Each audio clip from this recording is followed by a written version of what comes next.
All right, guys. YouTube channel getting started.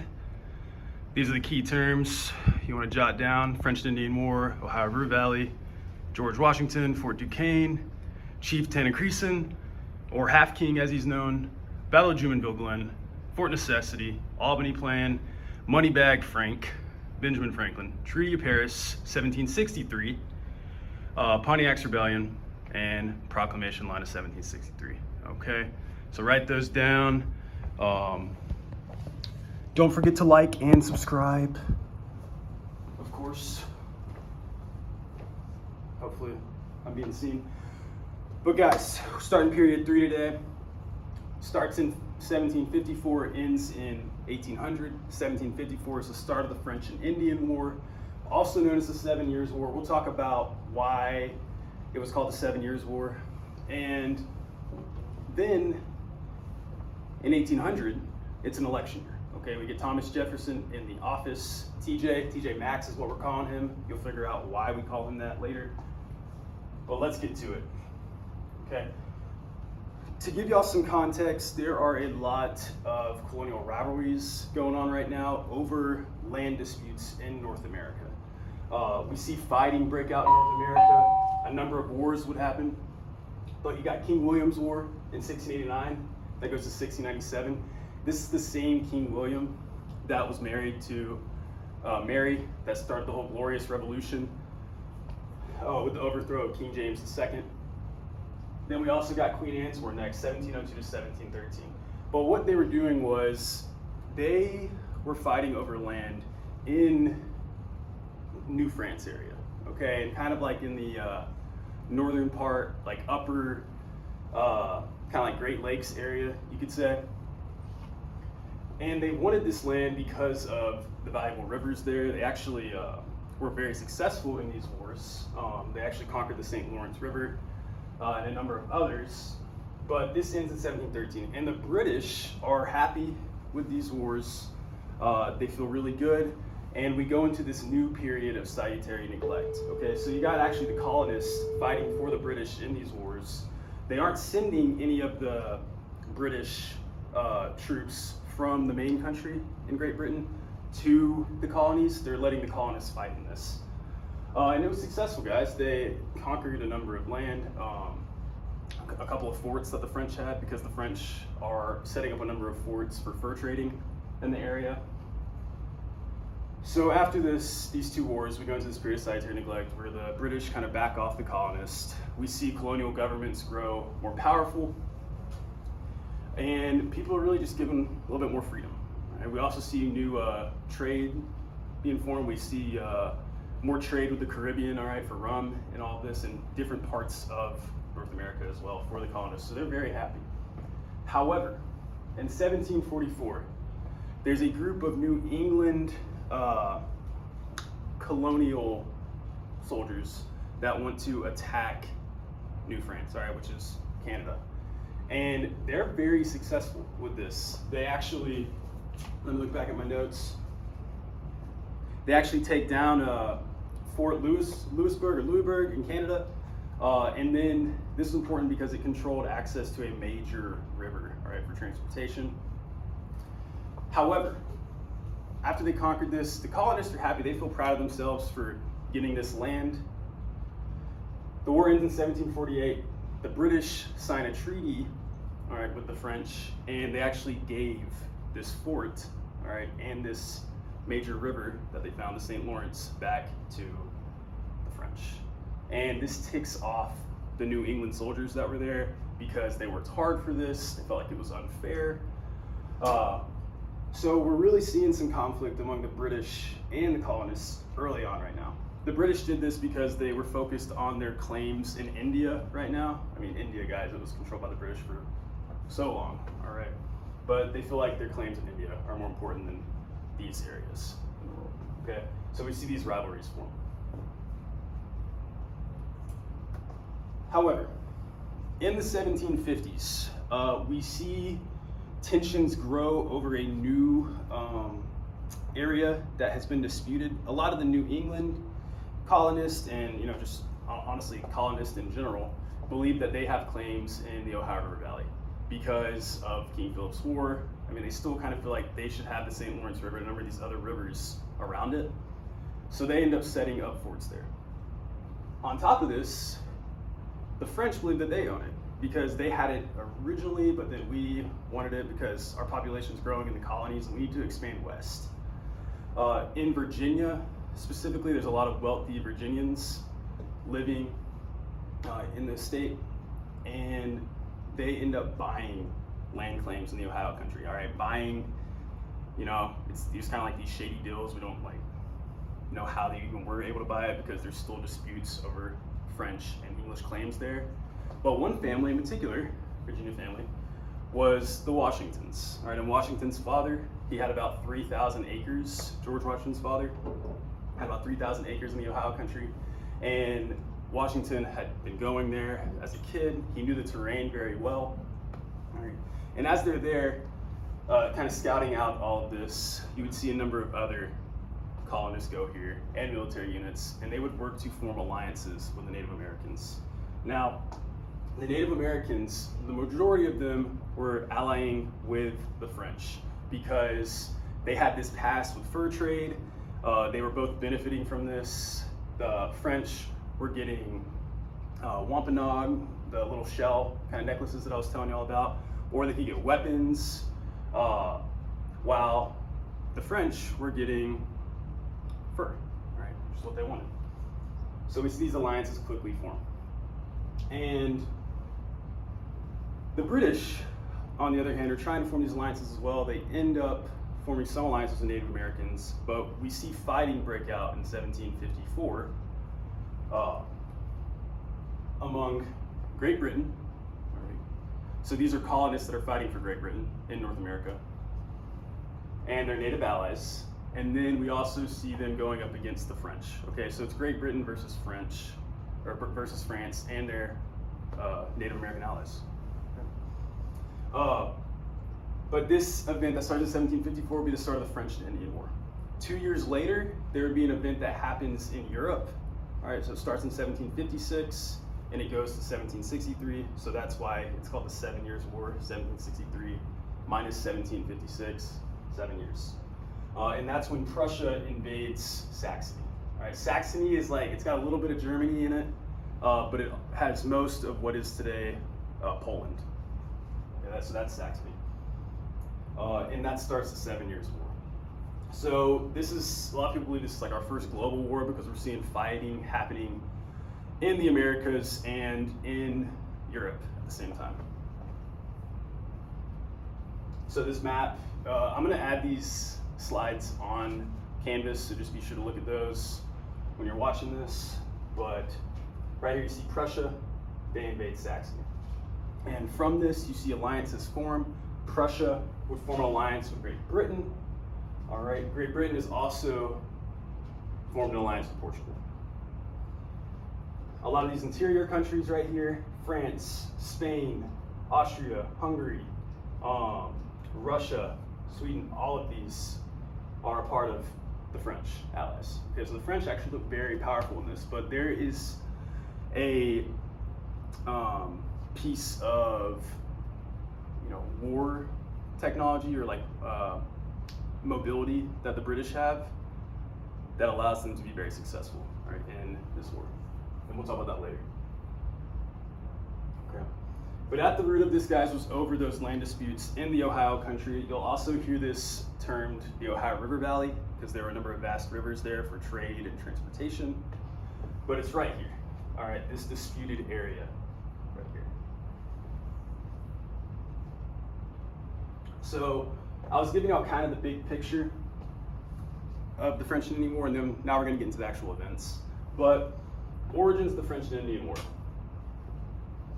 The French had claims in what is called Louisiana Territory, so that's central US today.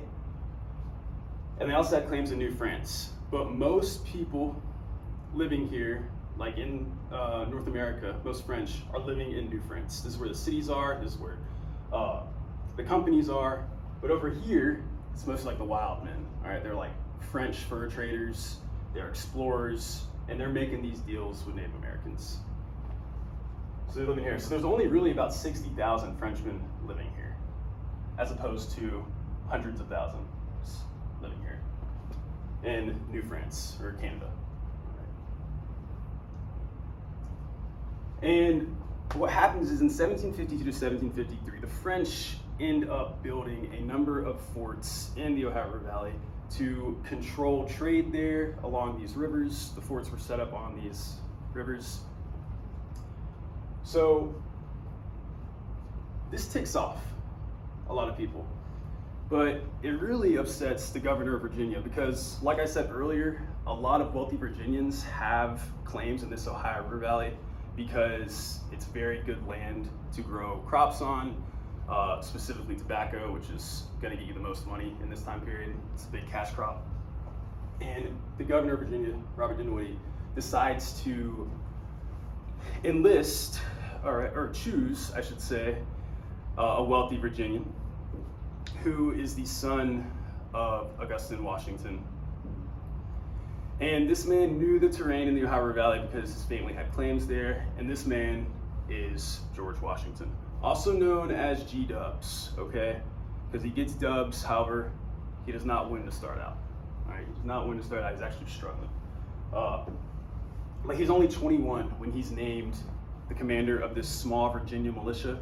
So you gotta keep in mind these colonies during this time period, it's not like one unified colonial army, it's separate militias for each colony. So there's actually 4 militias in Virginia at this time. Washington is living in like the northern part of Virginia, and he has been given the job to serve as the commander of the militia in southern Virginia, kind of near the Carolinas, which he's kind of upset about. But guys, that's just why we commute today, okay? We just like that long distance drive. Okay, all right, I'm just playing. That's not why we does it. Okay, terrible joke. Forgive me. Don't forget, like and subscribe. But Washington understands the terrain, and in 1754, he is sent by Dinwiddie with a number of men. I mean, I've seen accounts there were 150, but I've also seen accounts there was 185. All right, but it was around that much. It wasn't a lot. So he sends them to a fort that they had actually been trying to build for a while. All right, it was called Fort Prince George to the British, but then it's overtaken by the French, and they rename it Fort Duquesne.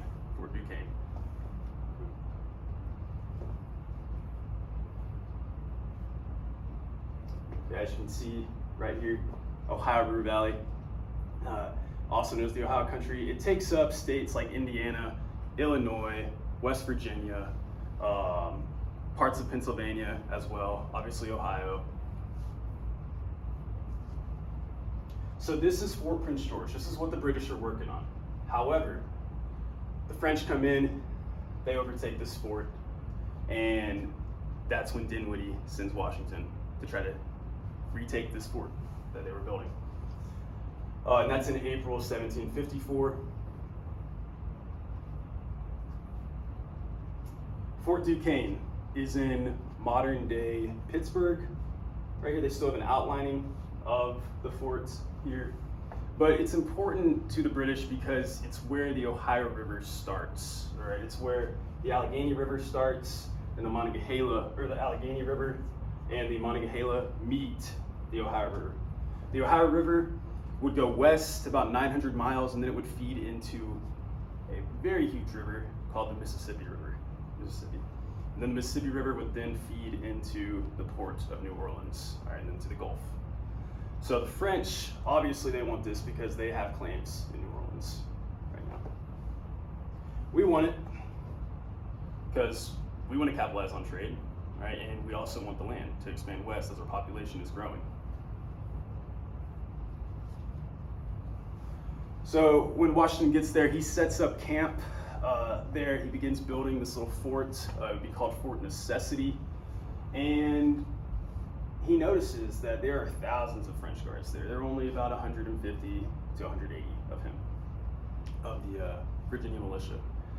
So he's setting up camp. He is wanting to kind of do like the surprise attack, but still kind of iffy. However, along with him are the Native American allies. And one of those guys that's like kind of leading this Native American group with them is Chief Tennacreason, okay? Also known as Half King. And he informs young George Washington that there is an encampment of Frenchmen a couple miles from the Great Meadows. Right? The Great Meadows is where they're building Fort Necessity right now. So they would leave in May 27th to actually go there to this little area that this small French group is hiding out, camping. So right here, guys, on this map, you'll see you got Great Meadows right here. If you go a little bit farther south, like I think it's like 15 to 30 miles, something like that. It's not crazy far. There's a wooded area that's known as Jumonville Glen today. We'll talk about why it's called Jumonville Glen. But they go there at night. Him, Washington, and Chief Tennacreason, and the Native Americans that are with him. And there's a shot that is fired there to start this. So they're camping out there overnight, and in the morning they would attack. It was a surprise attack. There's a shot that's fired.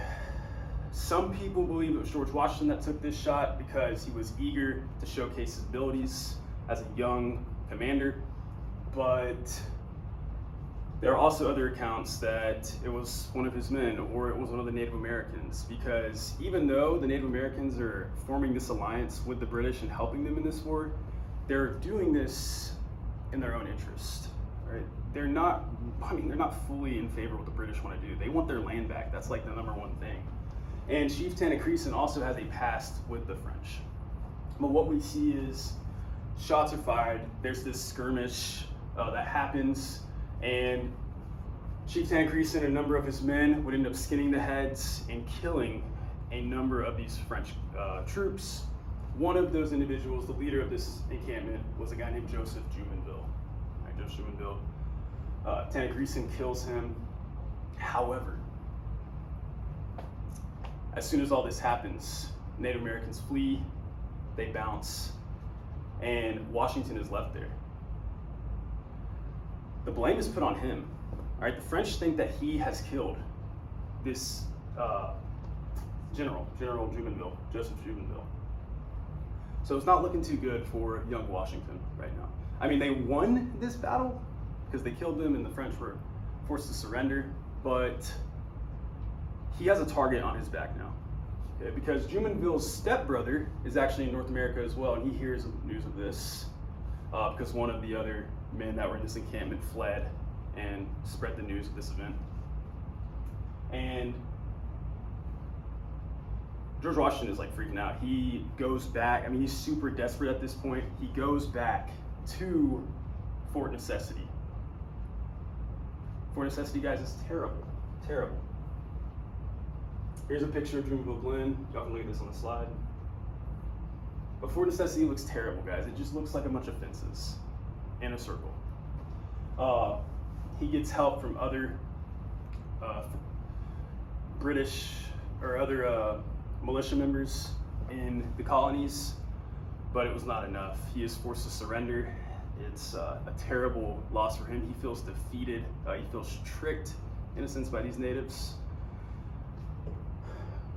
But just to give you kind of a better idea of why Chief Tennacreason was doing this, he was captured at a young age by a French fur trading group.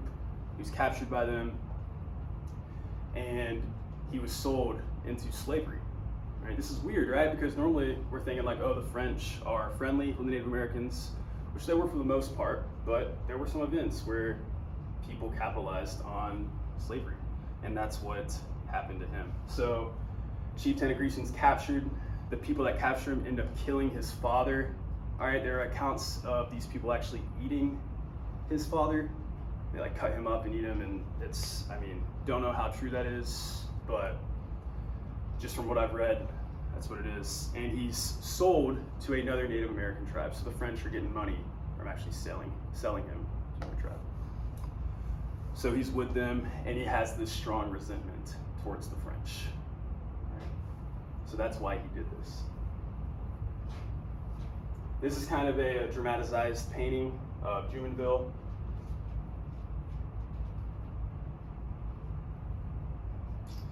And after this loss, the British government orders a meeting of a number of the colonial governors to meet in New York to devise a plan that would help the colonies defeat the French.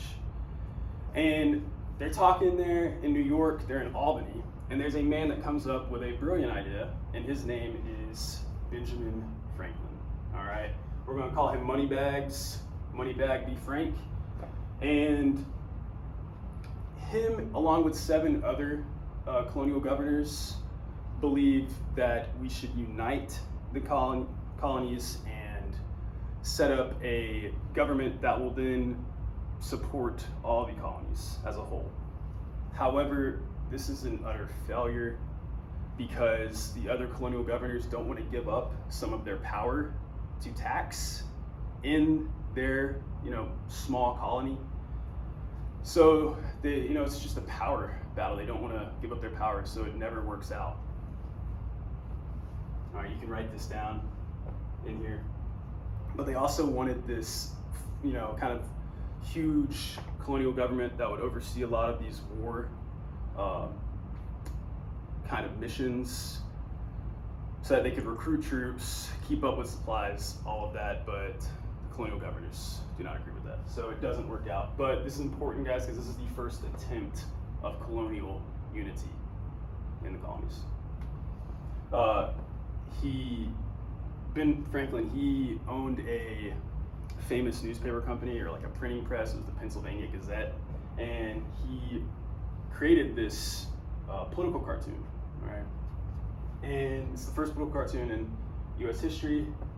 You've also usually see it with lettering that says "Join or Die" at the end. But you got South Carolina, North Carolina, Virginia, Maryland, Pennsylvania, New Jersey, New York, and New England, all right, Massachusetts, who agree to this. All right, the colonies that are not there did not agree with this plan. But it says join or die because they believe they're going to lose this war if they don't join together. There's also an old urban legend that if you cut a snake up into pieces and you aligned them at sunset or at dawn, whatever it is, the snake would come back to life. Wild. Big storytellers back then. Big storytellers. That's an art that we, I feel like, I've kind of lost. The ability to tell good stories. I don't know, I just feel like conversations kind of move fast nowadays. All right. Anyways. In the late 1750s and 1760s, we would see the French surrender because we're being led by this guy named James Wolfe, and he leads this successful mission up to New France, and he actually captures the popular city of Quebec. All right, it's called the Battle of Quebec, and the French actually have the high ground on this. However, the British are investing a lot of money into their sea power, all right? So their navy is powerful, and they send this large fleet to Quebec. They take it down. We also get, I believe it was Montreal, I'll have to look back.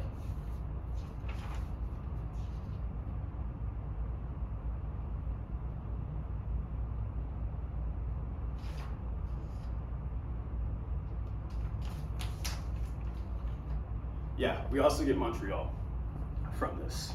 Okay. So we can thank James Wolfe for helping us out.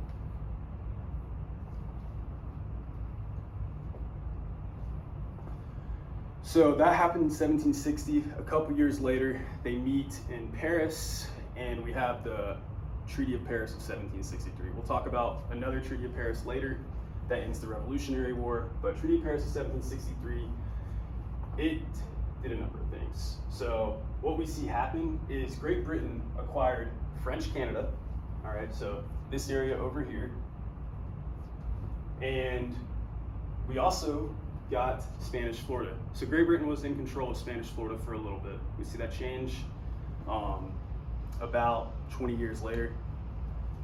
And also our land stretches to the Mississippi River, which is great. I mean, our population can live in this area. And the French gave up their land, what is called the Louisiana Territory, and parts of South America as well, to the Spanish. That's why you also see Spanish influence in this Louisiana region. But after this, guys, even though we got this treaty, we are dealing with a lot of problems. The colonists are dealing with a lot of problems. So we're talking post-war problems. Does someone say post? Don't worry, I got them. Post Malone. For one, Great Britain becomes top dogs in North America due to Treaty of Paris, and they become the top navy in the world after they won the Battle of Quebec. Second, tensions grow between colonists and Great Britain. They both have opposing viewpoints, which we'll talk about. And Great Britain abandoned salutary neglect policies after this because they are in a tremendous amount of debt after this. They borrowed so much money from other European powers, and it hurts them. And lastly, guys, tensions among Native Americans. We got Pontiac's Rebellion. But what we see is, even though the colonists helped the British so much, I mean, they were fighting for the British in the French-Indian War, the British still view them as unable and unwilling to serve in the military, all right, to win battles, all right, they don't like their fighting strategies at all. However, the colonists are pumped, like they feel great that they were able to do this. I mean, a lot of these people are poor farmers that are now fighting, and they disagreed with what the British wanted to do. They felt like we needed to use guerrilla warfare, so they felt like fighting in these dense forests would be more successful since there were less colonists than the French at the time. And the British, on the other hand, wanted to fight these open field battles where you kind of have these units that are forming straight lines. You have like an artillery section, you got cannons. Colonists were like, no, that's not gonna work. Not gonna work. And if you read about Edward Braddock in your book, you'll see how it did not work. Another problem. Because Great Britain borrowed so much money from other countries, from their allies, they were in a ton of debt. Like a ton, like their debt doubled from the start of this war to the end. And because of that, when the war ends, we see this time period of salutary neglect where these colonies are given a little bit more freedom, their governments are given more power. It would all come to an end because Great Britain chose to tax the colonies. Right here, this chart, you guys can look at it on here, where our debt is about 70 million. The debt had been accumulating from these previous wars in North America as well, and then wars in Europe on top of that. But after this war, it jumps to 140 million pounds. That's $300 million. And that's from this time period. So it's even more today with inflation. Okay. And lastly, guys, in about, let's see, this was about April of 1763. There's a guy named Chief Pontiac who is working with a number of Native American tribes. He's forming these alliances, and he goes on these raids, all right, to kill these colonists that have crossed the Appalachian Mountains and gone west to the Mississippi River. He went all the way from New York to Virginia, killing these colonists, and this upsets the British, all right? They're not liking this. They worry, all right, that this is gonna affect their economy because they're losing workers that run these huge plantations for the cash crops that they want. So what they end up doing to combat this is they impose a law on the colonies, and this was called the Proclamation Line of 1763. The British sent a large military force there. They killed Chief Pontiac, and on top of that, they set this law up in place for the colonists. And what it said was that colonies could not go past the Appalachian Mountains, right? They had to stay inside the Appalachian Mountains because beyond that, it was too risky. I mean, you're risking your life going past that. But do you think the colonies listened to that? No, absolutely not. All right, they kept going past it. So Proclamation of 1763 was an utter failure. George III, he tried, but it didn't work. And then he'll lose again.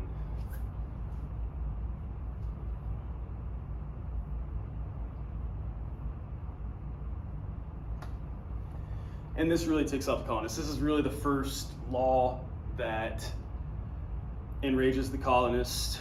Then after this, in 1764, we'll get the Sugar Act. Then in 1765, we'll get the Stamp Act, which causes even more rage. But we'll talk more about that when I return. Okay, guys? Sound good? Sweet.